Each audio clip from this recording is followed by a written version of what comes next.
Salam, selamat petang.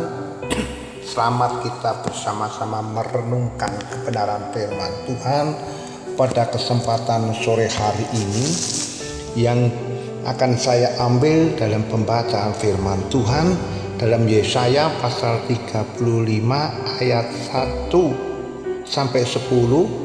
Tapi saudara baca semua 1 sampai 10, tapi ayat emas yang akan saya ambil di dalam ayat yang ke-8.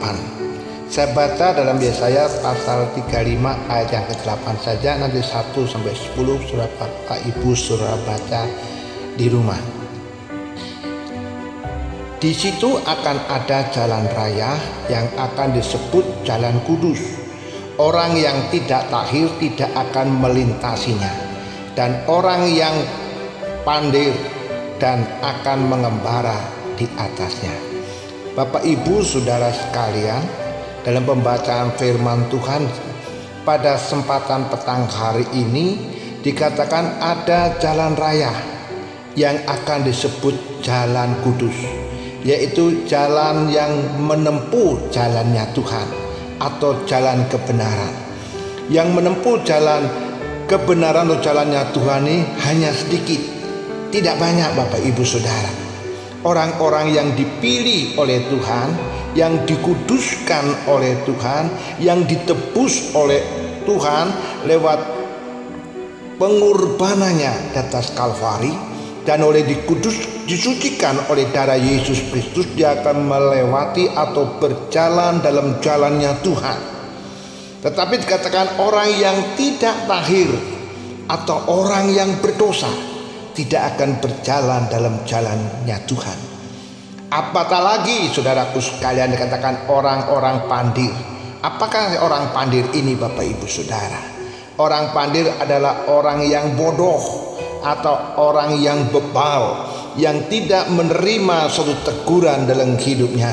Dia tidak akan melintas dalam jalan Tuhan. Jalan Tuhan disebut pula dengan Jalan Kudus, jalan suci atau jalan yang menuju kepada keselamatan kekal. Garis bawahi saudaraku sekalian, jalan yang menuju kepada keselamatan kekal hanya lewat kebenaran, yaitu Yesus Kristus.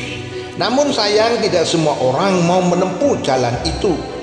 Terlebih-lebih mereka yang disebut orang-orang tidak tahir atau orang-orang berdosa. Orang yang tidak tahir artinya orang yang berdosa atau orang yang hidup dalam kecemaran. Sedangkan orang yang pandir disebut pula orang bodoh atau bebal. Orang yang hidup menurut kehendak sendiri dan sulit menerima teguran. Mereka tidak mau menempuh jalan Tuhan, karena mereka berpikir bahwa jalan Tuhan itu penuh dengan aturan. Tidak boleh ini, tidak boleh itu, tidak bebas, menyakitkan daging. Tetapi orang yang berjalan atau menempuh dalam jalan Tuhan harus bayar harga. Saudaraku sekalian, apa yang dia harus bayar? Seperti Yesus katakan, setiap orang yang mau mengikut aku, ia harus menyangkal dirinya, memikul salibnya, dan mengikut aku. Bapak Ibu Saudara, orang yang hidup dalam jalan kudus ini, dia harus berani menyangkal diri. Saudaraku, dengan tidak melakukan keinginan kehendak daging dalam hidupnya, tapi dia berserah, biarpun dia harus memikul salib, banyak penderitaan, banyak suatu halangan yang dihadapi, tapi dia akan mengikut dan berpikul dengan setia, karena kekuatan Tuhan akan menolong dalam hidupnya. Berbeda jika mereka menempuh jalan sendiri, bebas dan luasa memuaskan hasrat dan keinginan dagingnya. Mereka lupa, perhatikan, orang yang berdosa hidup menurut keinginannya, tapi dia lupa apa yang dikatakan oleh firman Tuhan, Galatia 6:8. Barang siapa menabur dalam dagingnya, ia akan menuai kebinasaan dari dagingnya. Tetapi barang siapa menabur dalam roh, ia akan menuai hidup kekal dari roh itu. Perhatikan, jadi hidup adalah tabur tuai. Apa yang engkau tabur, engkau akan menuai. Kalau engkau menabur dalam kedagingan, engkau akan menuai kebinasaan. Tapi kalau engkau menabur dalam kebenaran, menabur dalam kekudusan dalam hidupmu, firman Tuhan katakan engkau akan mendapatkan kehidupan yang kekal. Dalam Injil Matius juga dengan jelas menggambarkan bahwa jalan Tuhan adalah pintu yang sesak atau jalan yang sempit.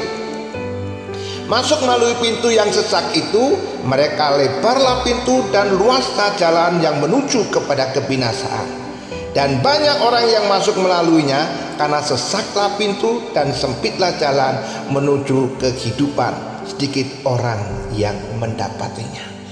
Untuk menempuh dalam jalan Tuhan atau kekudusan, tidak banyak, hanya sedikit. Kita diperhadapkan dua pilihan. Pintu yang sempit, jalan yang sempit, atau jalan yang luas. Saudaraku sekalian yang kukasihi, kalau orang yang sudah dipercaya Yesus Kristus dan hidup dalam kasih dan anugerahnya, penderitaan itu menjadi salib bukan menjadi beban, tapi menjadikan suatu tanggung jawab dalam hidupnya untuk melakukan apa yang dia ikrarkan dan hidup dalam Yesus Kristus. Dan itu menjadi sukacita karena ujungnya akan mendapatkan keselamatan. Tapi yang jalannya luas, seperti orang yang tidak takhir, seperti orang yang bodoh, seperti orang yang bebal, tidak mau bayar harga, tapi akan memilih jalan yang luas, jalan yang lebar. Tapi saudaraku sekalian, firman Tuhan menjelaskan banyak orang yang memilih jalan yang lebar dan luas, tapi jalan yang disangka lurus, jalan yang disangka lurus akan menuju kepada kebinasaan.